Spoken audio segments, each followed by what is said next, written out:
'Tis the season, EJ. Not the holiday season, draft season, because it's December, and for a lot of people, their favorite football team really, really sucks. So they're looking forward to the NFL draft. They're doing mock drafts. They're looking at rankings. They're trying to figure out who's going to declare and who's not going to declare. They're looking forward to 4 rounds of playoff games to move guys up and down the board. For a lot of people, though, they haven't really looked at this draft class yet. They have no idea who's in it other than insert Colorado player here. They're not sure what the strengths are, what the weaknesses are, if that matches up with their team needs. And especially when it comes to quarterback, nobody knows who QB1 actually is. So, because for a lot of people who listen to this show, their favorite football team is well out of it at this point, we're doing a little bit of an early 2025 draft show where we're going to introduce you to the class, the strengths, the weaknesses, and particularly for the top 10 teams in the current draft order, whether or not this class actually helps you. EJ, how you doing? I'm good. Consider this your how to start your Christmas shopping for your favorite football team early video.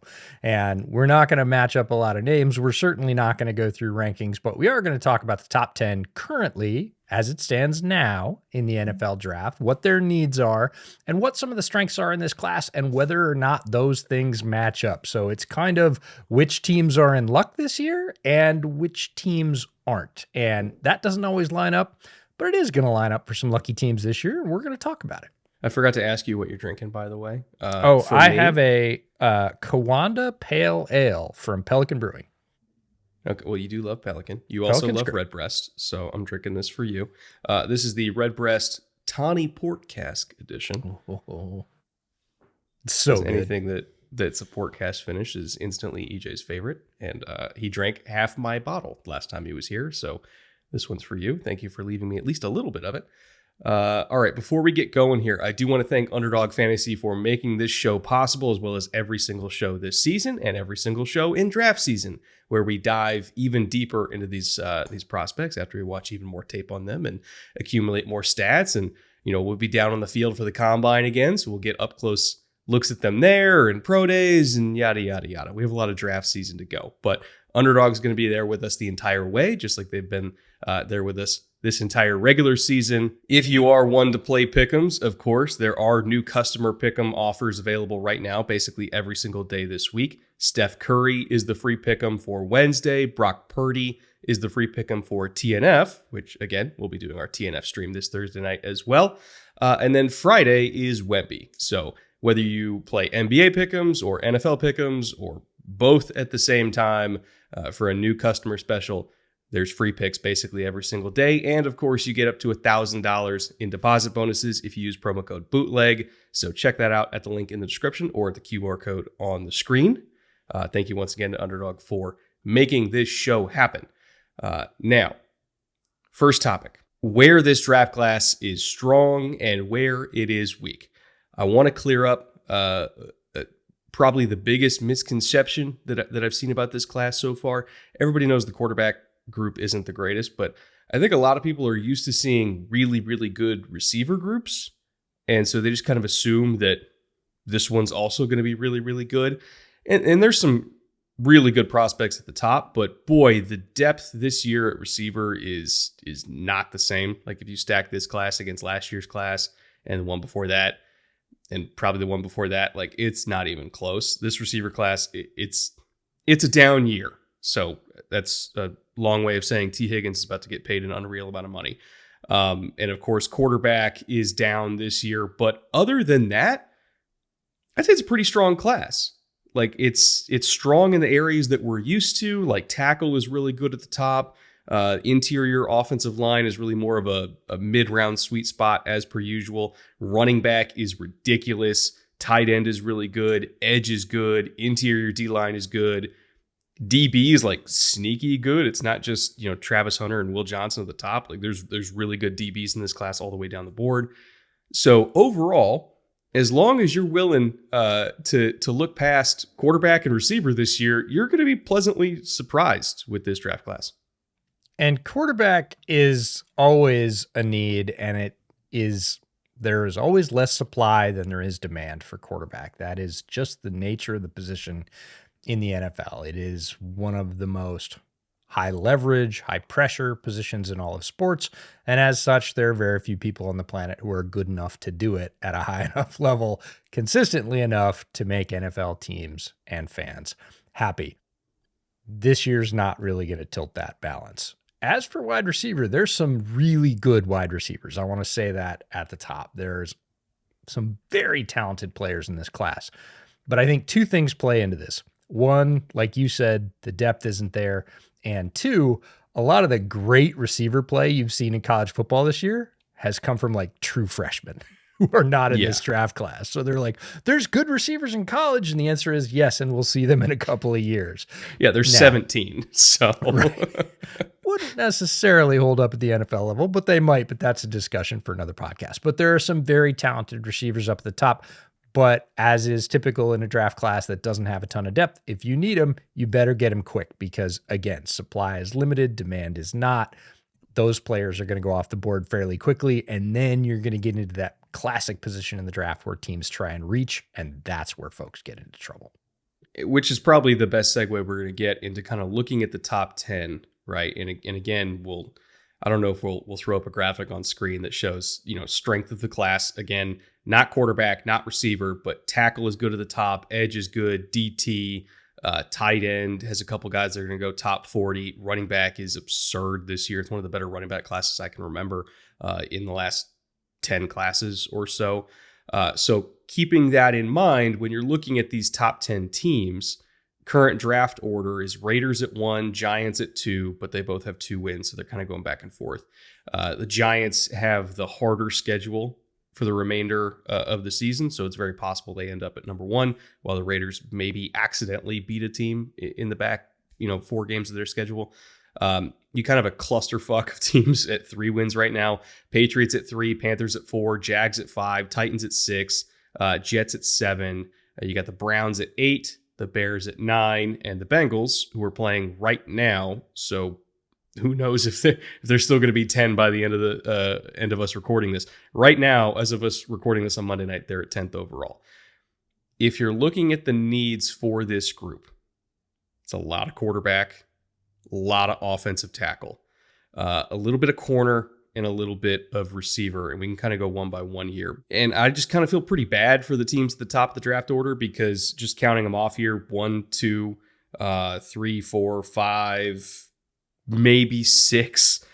6 of the top 10 teams are going to be looking at quarterback. And there's possibly 1 that might be worth it that high. Like, it's a really bad year to unfortunately need a guy. And a lot of the teams at the top of the draft need a guy.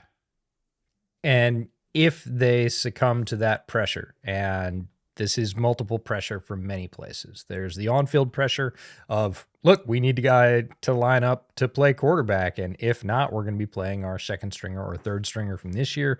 That's who we have under contract. If we can't win the free agent sweepstakes, which isn't great either this year, we've got to get somebody. So that's the first pressure. The second pressure is you got to sell tickets. And if there's not a lot of excitement and you just tell everybody, look, it's not a great year, we're not going to overreach in the draft, we're going to be smart, we're going to insert, second or third tier quarterback here and go through next year. Again. Not great. That is not a sell the sizzle sales pitch. So that's the second pressure.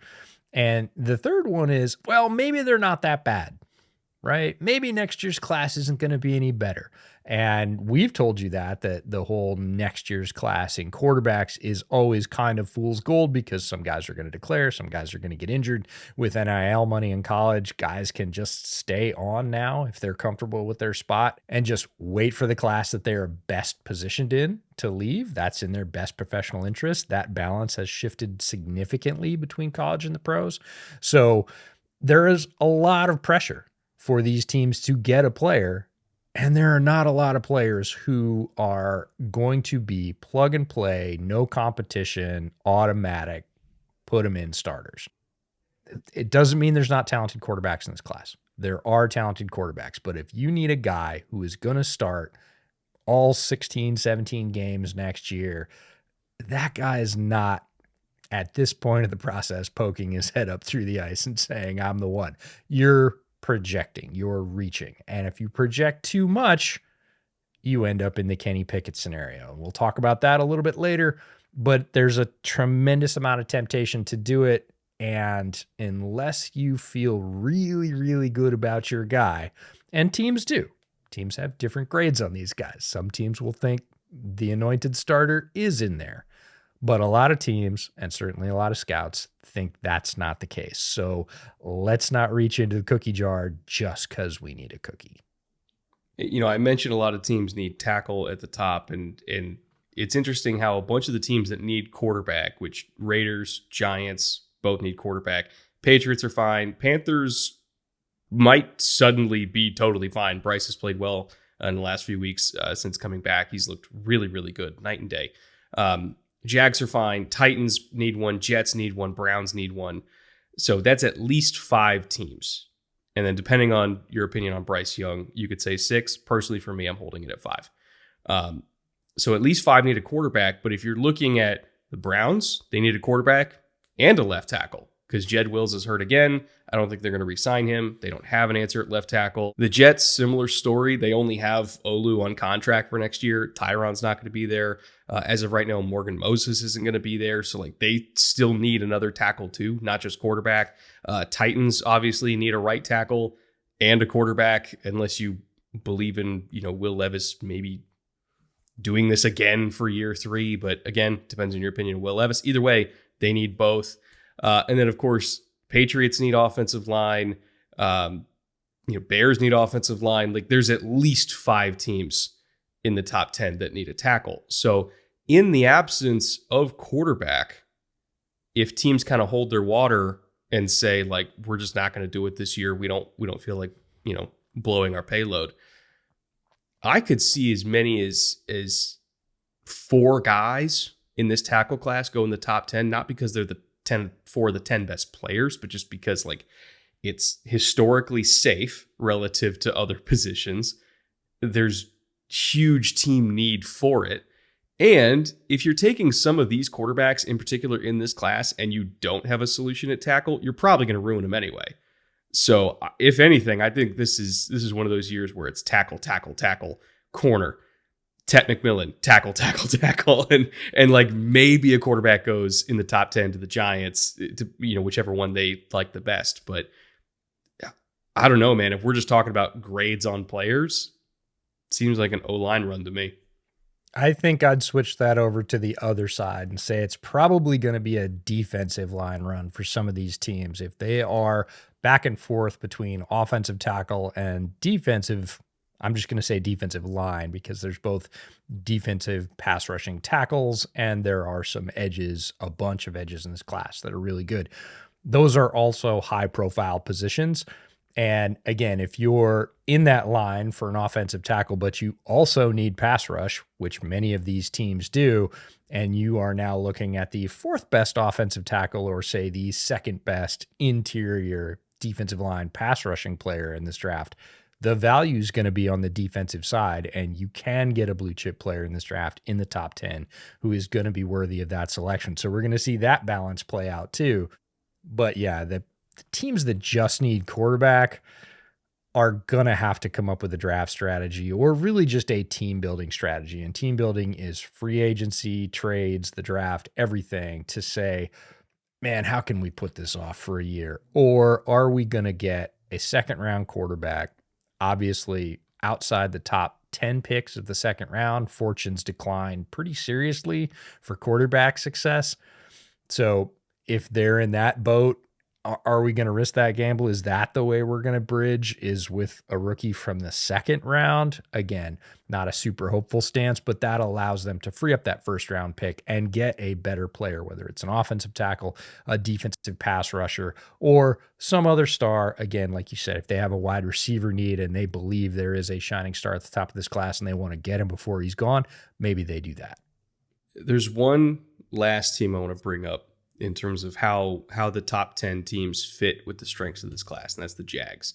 Right now, they're slated to pick at 5th overall. And we've kind of had a graphic up on the screen at times throughout this segment kind of showing what EJ and I just top level think like their biggest team needs are for these top 10 teams. And the Jags have, another wide receiver as a need and another corner as a need. They're sitting there at 5th overall. There's only one player in this class that kind of fills both, and that's Travis Hunter, right? And the big question is, where is Travis Hunter going to go? For me personally, I'm going to have a much higher grade on him at corner than receiver, but I acknowledge that in a particular role at receiver, which is Travis is down there somewhere, we're going to throw it up to him and let his ball skills take over. Like, I think he could very easily be a package player at receiver if like we're trying to take a shot down the field and let him go win. I don't think he's a full-time receiver. He's certainly not as good as BTJ.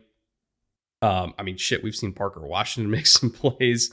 I don't know what Christian Kirk's long-term future looks like for this team or with this team, but we know that Trevor loves Kirk.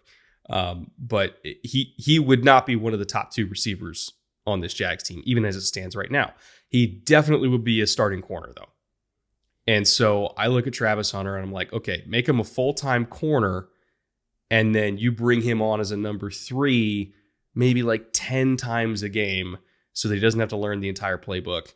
And he is running a vertical route down the field. We're trying to give him a schemed up one-on-one that he can just go posterize somebody, because obviously like they're going to play a cloud to BTJ anyway, so somebody's going to get a one-on-one. Might as well be Travis Hunter. So I kind of feel like Taysom Hill is not a good comparison, but like, how like Taysom just shows up on offense for like 15 plays and he'll end up with like 90 yards. That is a role that I could see Travis Hunter playing as like a package number 3 / really good starting corner that plays opposite Tyson Campbell, kind of knock out 2 needs in one there. Plus we know he's a super hardworking kid, like freak athlete, all that, make him a returner too. Why not? He's just so athletic. Like, if there is a Travis Hunter spot in this top 10, for me, it's Jacksonville. It's going to be a debate for the entire draft season. Which position does he play? Where does he go? How do you prioritize that? And I would end up comparing him to another player who just made the Hall of Fame, but not the reason that player made the Hall of Fame. Hester? Devin Hester was a corner coming out in college who morphed into a pretty good wide receiver in the Bears offense. Now, he was miscast as a number 1. That wasn't his fault, but he was a damn good wide receiver in the type of role that you're talking about. He had great ball skills, really good speed, and he was very productive for a few years for the Bears as a wide receiver. Now, he didn't play much corner in the league, and I think Hunter's future really is there. I agree with you that that's his primary role. Returner, if you're picking him this high, I'm not putting him out there as a returner unless you really need him. But I love the idea of some looks that the defense is going to have to prepare for and that he doesn't have to learn the whole playbook for. I think that's a great leverage or use. And again, like I said, this is going to be one of those discussions, debates that goes down throughout draft season. You talked about arguing on social media at the open. That might be the biggest one in this draft at the top is what's he going to play? I think a lot of people will come down as corner, but a lot of people will also say wide receiver. And then based on that, where does he land? And that's going to swing the valuation for different teams pretty wildly. So you're going to see a lot of different landing spots potentially for Travis Hunter. It'll be fascinating to see where he goes. I just want to emphasize one point here. NFL playbooks are way more complicated than college playbooks. And that's because in college, you kind of have to slim everything down because you're limited on practice time and like you don't get as much time to install things, to rep things. And so, and not to mention the game itself, because of field dimensions and how wide the hashes are and like the RPO rules and everything like that. Like there's some offenses that run like 15 plays. And they'll do those 15 different plays 5 different ways. So everything looks different, but it's not that complicated, right? You go to Kyle Shanahan playbook and the route tree section of the playbook is like 30 pages, and they all have different adjustments based on technique of the corners, middle field open, middle field close. Like you have run concepts where you don't even like it's 2 runs built into one look based on the front you're getting, and you better know your job. Like NFL offensive playbooks are incredibly complicated and NFL defensive playbooks are incredibly complicated. I would say the gap between complexity of defensive playbooks college to the NFL is smaller than the gap in terms of complexity for offensive playbooks, but there's still a jump, right? And asking a kid to learn both at the same time in the NFL is just not going to work. Asking a veteran to learn both at the same time is just not going to work unless he's been with the same team for a number of years and already knows everything. So you pick one, and it'll be easier for him to transition as a corner. And then, again, you give him like 15 plays on offense, and that's the Travis Hunter plays, and you just run those, and you rely on his ball skills to make a difference. So, again, I just want to emphasize that, like, he's not playing both. Don't pretend he's going to play both. He's a corner. He's a corner unless you really, really like him as a receiver, but most likely he's a corner. One quick note, and then we'll get right back to the show. You guys are very familiar with Manscaped at this point because they've supported us forever. But they did just release a brand new addition to their grooming line that you might be interested in called the Chairman Pro, which is an old school electric foil shaver that can give you a professional shave right at home. You can use either the skin-safe 4-blade foil for a smooth finish, or if you want a stubble look, they have multiple options for the stubble trimmer to give you either a 1 to 2 day look or a 3 to 4 day look, depending on your preference. It's also waterproof, so you can use it in the shower if you want, and it makes it easier to clean too because you can just rinse it under the sink. It also, of course, has an LED spotlight so you can see every hair you're trying to shave, and it has up to 75 minutes of runtime. So if you're in need of a new shaver to maintain your stubble or to have a fresh and smooth face every single day, check out the Chairman Pro at Manscaped. And of course, check out everything else they have to offer too, whether it's body trimmers, lotion, shave gels, nose hair trimmers. I mean, you name it, they have it when it comes to grooming. You can see it all at manscaped.com. And if you use promo code BOOTLEG, you'll also get a 20% off discount and free shipping on your order. Again, that is manscaped.com, promo code BOOTLEG. That will give you 20% off and free shipping on whatever you get. Thank you to Manscaped for sponsoring today's show. And with that, let's get back to it. Now, I do want to touch again on quarterbacks. So we mentioned that a little bit earlier and about how there might be one guy in this class that's worth a high pick, potentially two if you're feeling frisky, but there's five, at least five. How about that? We'll word it that way. 5 teams that need one. So last time I checked, 2 is a hell of a lot less than 5. And so there's a bunch of teams now that are going to be faced with a similar scenario to what Pittsburgh ran into a few years ago. And, you know, the Kenny Pickett of it all. Roethlisberger's elbow is shot. 2010 Ben ain't walking through that door. We're staring down the barrel of Mason Rudolph or Duck Hodges, right? Like we got to take a guy because we don't have a guy. And they did it, and it didn't work. It lasted like 2 years. And now, you know, they pick up Russ and they look better than they have in probably, God, last time I saw a functional Steelers offense, 2018, like somewhere around there. So it's been at least 5 years since they've had like a functional, watchable offense. And they completely wasted that pick because they were desperate. And now there's going to be at least 3, potentially 4 teams that are in that exact same situation. They're going to be asking themselves, are we going to do the same thing? Are we going to take a guy that we know is not one of the 10 best players in this class because we feel like we have to? Or, quite frankly, do we have the job security to hold our water, take one of the actual 10 best players, hope we get one on day 2, hope we luck into like a Dak situation where we take a kid in the 4th round and he ends up being a franchise quarterback. And that is kind of an element I want to touch on here, the human element of this. Like job security is absolutely a motivating factor for why some of these quarterbacks go high, even when they shouldn't. You know, because if you're taking a young quarterback, you feel like you're buying yourself a year or 2 while they develop. And you can always say like, well, he's young, like give me a chance to get him a tackle, give me a chance to get him a receiver, and we'll see what we have, right? So a lot of GMs are like, please don't fire me, I'm taking a quarterback. And then those decisions end up getting them fired anyway. But like that is a human element that should be considered here, which is guys are going to do things that outside looking in look really stupid because they're trying not to get fired. I mean, shit, look what happened with the Jets. They did something that from the outside looking in didn't seem super smart in terms of, you know, mortgaging the entire team's future to bring in Aaron Rodgers and and Nat Hackett and, Randall Cobb and Alan Lazard and, trying to get the band back together when everybody was like, I don't know about this. Like, he's 40, and of course it blew up in their face and everybody got fired anyway. But like when people make dumb decisions, it's usually because they're trying to save their job. I have a sneaking suspicion there's going to be some guys that are running teams. They're going to make some really dumb decisions with this quarterback class because they're trying to save their jobs. And that is what will get them fired.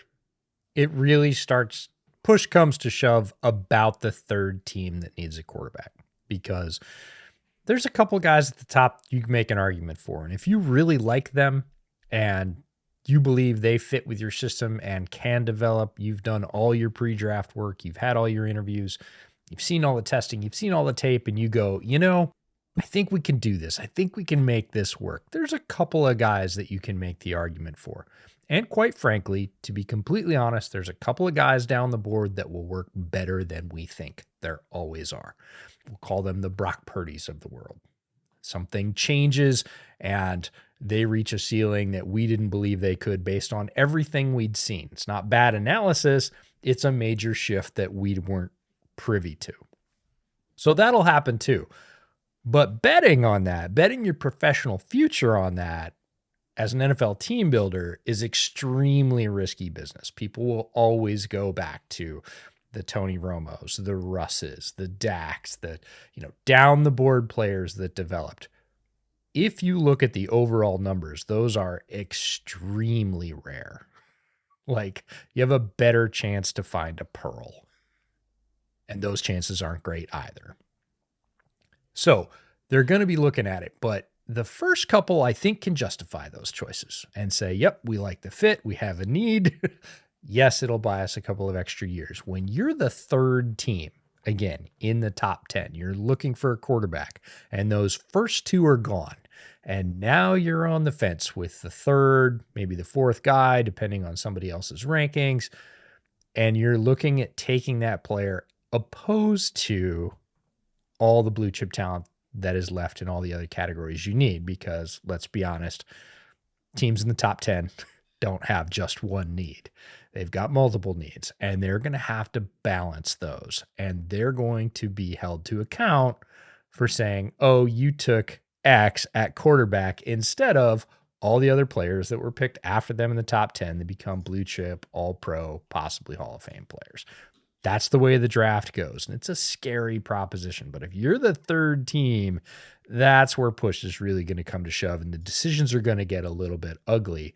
And yes, the human element is going to play into it more than it typically does. This is one of the highest pressure events in sports. The NFL draft is when coal becomes diamonds and the other coal that doesn't become diamonds just gets crushed and blown away and replaced with other coal that might become diamonds. And that goes both in the front office side and on the player side.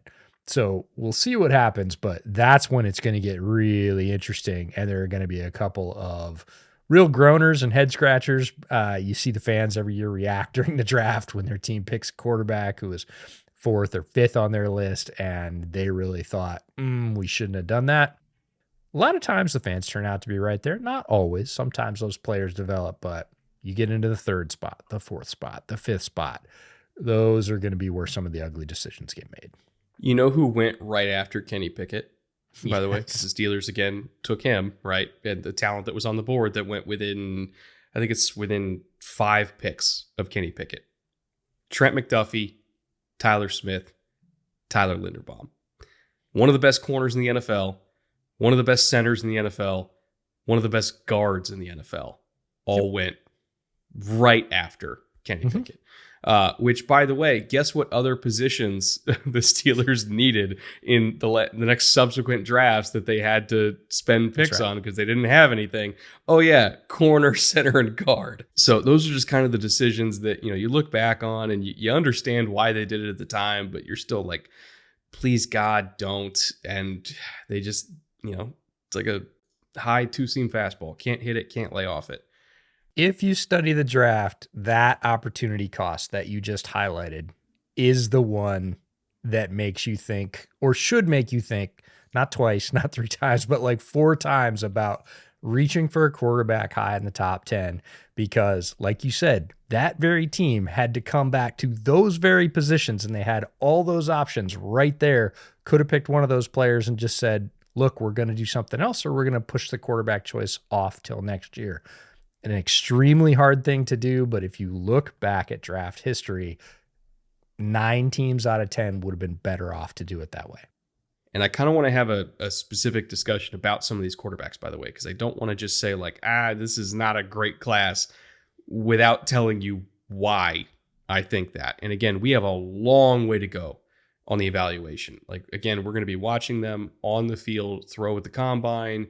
We're going to pro days. We're doing film. We're doing analytics. Like every piece of the puzzle that we can possibly do other than being in the room for medical checkups, like we're going to do on these guys. And we have months to get there. But I had Nathan put together like a little statistical side-by-side comparison, not in terms of like raw yards and everything like that. I'm talking about contextual stats side by side for some of the top quarterbacks in this class. Shedeur Sanders, Drew Aller, Cam Ward, Carson Beck, Quinn Ewers, Jalen Milroe, and then Nussmeier at LSU.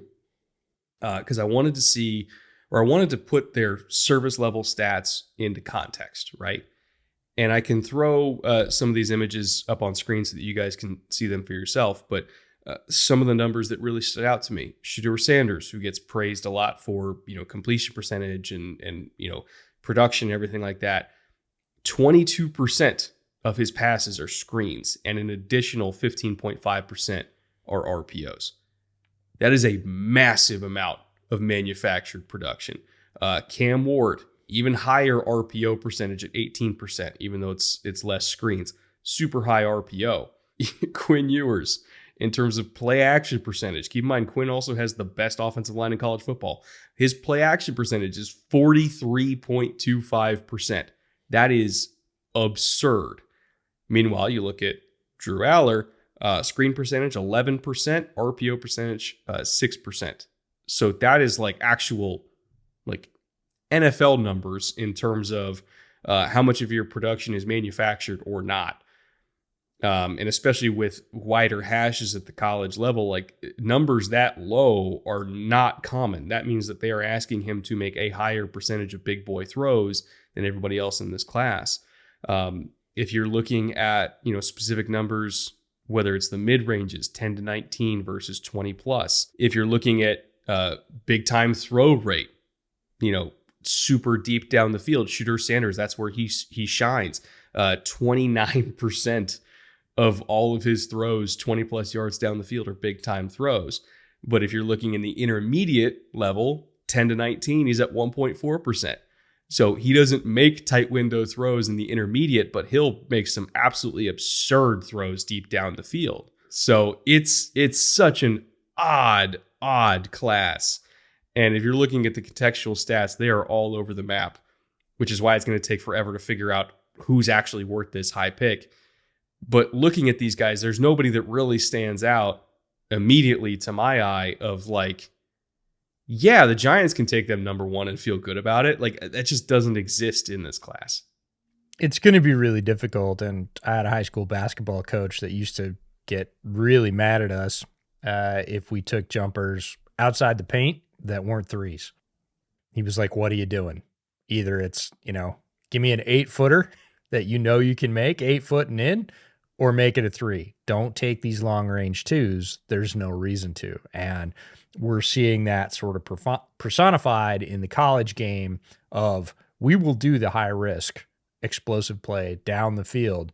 And you mentioned some guys who are really good at it, or we will do the safe thing within not 5 yards of the line of scrimmage, 3 yards of the line of scrimmage, and run it that way as an extension of our run game. But we're not going to mess around with reads over the middle of the field where there are crowded and clouded windows where you have to pick and choose. There are dropping defenders. There are guys that you're not going to see man versus zone crossing routes, all the things that can really trip up a quarterback. We're either going to make sure that you get your isolated shot that's 15 plus, or we're doing a much safer passing game. And it's reflecting the passing charts. You see this. There are a whole bunch of dots around the line of scrimmage, and then a very selected, outside the numbers, typically 15 plus yards down the field, and not a lot in between. And then you get back to, like you said, more typical profiles. So trying to mesh those skills into an NFL offense that asks different things of them, quite frankly, on a different playing surface. We talk about this all the time. Width of the hashes, dimensions are different. The amount of open you can get in the NFL is very different than the amount of open you can manufacture in college just because of the width of the hashes. It is a translation, so you really got to come back to skills. You really got to come back to eyes, and this is all contextual scouting. This is nuance. This is what you look for in plays that work and plays that don't work. So you're going to see highlights of all these guys doing all these things and say, ha, see, he can do it. Yeah, but if you did that thing 1 out of 50 times, I'm not feeling super confident that just because he hit it once, he's going to be able to replicate that. If he does it 4, 5, 6 times a game, I know he's got that skill set. You want to hear one more number that's just like hilarious to me? Just drop your favorite on me. So Cam Ward always gets dogged on for having high turnover worthy play rate, right? Because he'll get too much dip on the chip. So mid-range turnover worthy play rate, 5.3%. Not ideal. It's not like the worst, but not great. Quinn Ewers, mid-range turnover worthy play rate. Again, this is 10 to 19 yards deep, 15%. Like, ouch. That boy is not allowed to throw over the middle of the field. Like, what the fuck is that? No, that's insane. We both are friends with Texas fans, multiple Texas fans, including my buddy Frank, who we've stayed with a couple of times when we've gone down to Texas games, along with Bengal and some other. Matt Miller is a very high profile Longhorns fan. Yeah, we've gotten earfuls about Ewers from all of them. So we're pretty familiar with Quinn's game or lack thereof in certain areas. That basically means that if he throws 12 mid-range passes in a game, which you're expected to do, he's turning that ball over. Like, yes. You can just write that down in pen. He's turning it over. So, yeah, God, this quarterback class. Gonna be fun. It ain't Caleb and May and Jaden, I'll tell you that much. It's not that. All right. Last topic, because we have to touch on this edge class, really just the pass rusher class in general, because a lot of people see that as the strength of this class is just how many great pass rushers are in it.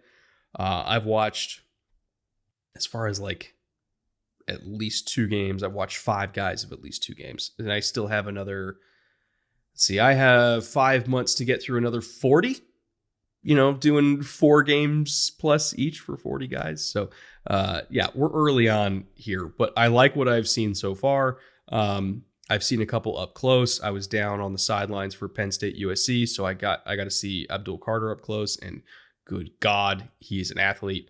But I want to bring up the value for a team in having a top flight edge rusher and why these guys are going to go off the board. And we always say, okay, most important defensive position is edge. This is why, right? Again, I'm going to throw some numbers at you, but it's important to understand. The average third down conversion rate in the NFL this year is 40.7%. That is the average third down conversion rate. However, if you get a sack on second down, the average third down conversion rate after a second down sack goes down to 15%. So there's a drop of 25% if you can get a second down sack. The NFL average in terms of blitz rates on second down is a lot lower than on third down. You're expected to win with 4 to get those very coveted second down sacks that have a high likelihood of just ending a drive. Second down blitz rates across the NFL is 28%. It goes up to 33% on third down because you feel like you can get away with it more. So again, if you can win with 4 and get that second down sack, you basically win the drive, unless you're going up against like Patrick Mahomes. So if you're looking at the top 12 defenses in the NFL, and we'll kind of build like a little Venn diagram here, right? So imagine one circle has the top 12 defenses in terms of scoring drive percentage allowed. The other circle has the top 12 defenses in terms of average distance of third down, right? So third and insert yardage number here. The average yardage number on third down, higher is better. The 12 best defenses are in that circle. And so if you're building a Venn diagram out of that, there are 8 of those 12 teams that fit in the middle there. It's the Vikings, the Steelers, the Texans, the Broncos, the Lions, the Browns, the Bills, and weirdly, the Saints. The Saints are kind of the one outlier here because their pass rush isn't great and they allow like 5 yards per carry. So I have no idea how they don't let anybody score and also how they have a really good average yardage on third down. But again, outliers exist. So the other 7 teams, the thing that you see in common with all of them is that they can get second down sacks and they can set up really long third downs, which then gets you off the field, which then lowers the scoring drive percentage allowed. The Vikings have Grenard and Andrew Van Ginkel. The Steelers have Watt and Highsmith and like 5 other dudes that can rush the passer. The Texans have Anderson and Hunter. The Broncos have Cooper and Benito, who are both in the top 20 among edge rushers in terms of pressure rate. The Lions have Aiden when he's healthy, but even beyond Aiden, Zadarius Smith and Al-Qadim Muhammad are both top 17 in pressure rate among edges. So they're really getting after it. The Browns have Miles, which is kind of all you really need, but like the Browns have Miles. And the Bills have both Von Miller and Rousseau, both in the top 25 among edges as well. So teams that have edge rushers that allow you to win with 4 on second down is what leads generally to a more consistent defense, which is why edge rushers matter. Listing off all those names from those 7 defenses, you saw a bunch of different profiles. Some of them are, lanky power rushers like Greg Rousseau. Some of them are small and bendy. Some of them are freaks of nature. Some are speed rushers. Some of them are just kind of do-it-all Swiss Army knives that are going to beat you one way or another, and they've got 8 different ways, and they're going to try all 8 if it kills them. And that's Andrew Van Ginkel, right? But there's a lot of different ways to skin a cat, and I think looking at this draft class, there's a lot of different kinds of pass rusher. We all have our favorite types, but no matter what your favorite type is, like there's a guy in this class that fits that. But kind of what I laid out there is the reason why a lot of them are going to go in the first round. Because if you don't have good edge rushers, you're going to end up in a lot of 3rd and 5. You're going to end up a lot of 3rd and 4, not just because you can't stop the run, but because you're not getting second down sacks. And if you're constantly giving somebody a natural third down where they don't take a loss on first or second, you're going to give up a lot of points. So these guys are going high. Get ready for it. Tackles and edges. That's most of the top 15 to 20 here. You want to see a magic trick? Yeah. I'm going to show you how pass rushers help your offense. Okay. I'm intrigued. Okay. Edges make a difference in how many drives you end. You laid out exactly how, the mechanics of that. Second down sacks is the highest probability to reduce the success of the offense. They make the explosive plays that increase the probability you'll end more drives. That's pass rushers. That limits possessions. That gives your offense more shots than the opposition. Dominant pass rushers are like closers in baseball. They are shutdown artists. It's not just the end of the game when you need to stop. It's the end of the half when you don't want the team to basically be able to turn 2, score, and come out and get the kickoff and score again, which is also super detrimental to your chance as a team of winning if somebody does that against you. Perfect examples. Bills played the Rams on Sunday. Mm-hmm. Buffalo scored a ton of points. Josh Allen had a historic day. 3 passing touchdowns, 3 rushing touchdowns, but they couldn't shut the Rams down at the end, and they lost the game despite scoring a boatload of points. Now, Buffalo is tied for the 10th least amount of sacks in the NFL, even with those talented pass rushers. So you can always use more, and there are outliers. There are talented teams that are doing very well that are not doing great in sacks necessarily. Both KC and Buffalo are within that bottom 10 of creating sacks. Both pretty good teams, but KC, we've talked about it all year long, how they scrape by. Well, they scrape by putting Chris Jones at edge because they don't have any other edges.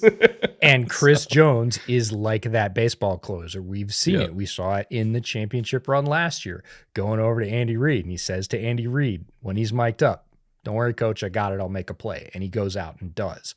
So you need those guys. And that is why, even if you are screaming for offense on your team and there is one of those blue chip players sitting up there available, they can make the same kind of difference for you if you are, say, I don't know, the Bengals, and you've got Trey and he is busting his butt, but the other three guys aren't really helping you out and you're not able to get stops. So Joe's just got to go out there and keep throwing and keep throwing and keep throwing, putting the ball up in harm's way. That's not a great recipe for success. So that's how pass rushers can help your offense.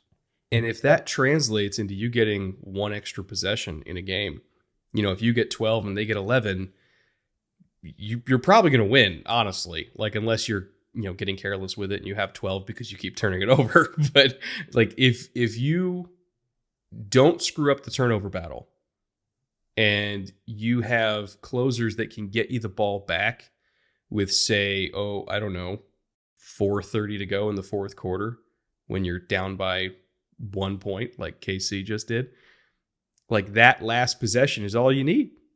Like, that is all you need. So I think that just kind of illustrates like why this is a team sport. Defense needs to help offense. Offense needs to help defense.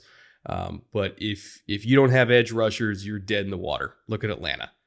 Like, they don't have a great pass rush. Although weirdly, it's kind of come alive in the last 2 weeks. But again, generally they don't have a great pass rush, and they have paid for that dearly this year. So I would expect, again, looking at these top 10 teams, I mean, the Raiders aren't going to take one. The Giants aren't going to take one because they're both going quarterback. Like, Patriots could take the first one off the board if they have a higher grade on, say, Abdul Carter than, McMillan or any of the offensive linemen. Like, they could get that run started. Panthers are absolutely going to take a pass rusher, whether it's inside or outside. I don't care. They're going to take one. Jaguars, they just took a super talented inside player last year, but like, they could take another one. I wouldn't be surprised and add even more to that interior pass rush rotation. Titans, again, have bigger fish to fry. The Jets have much bigger fish to fry. The Browns could do it. I wouldn't be surprised if they get shut out of the tackle market because they're sitting at 8 and like 3 of them go. And they're not super keen on quarterback and they'll just bring Jameis back. Like, I could see them doing pass rusher. Bears, maybe, yes. Possibly. If they're faced between left tackle and like, it's a real conversation, right? I could see them doing it. It just depends on who's there, right?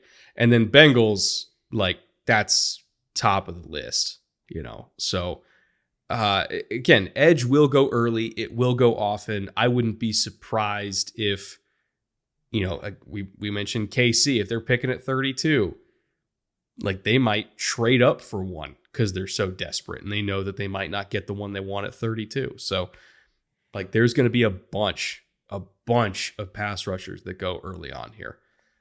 So hopefully this episode, and again, I know we didn't get super in depth in terms of a lot of the names here and strengths and weaknesses. We have a long way to go. We have a lot of time to give you in-depth scouting reports and our thoughts on individual prospects.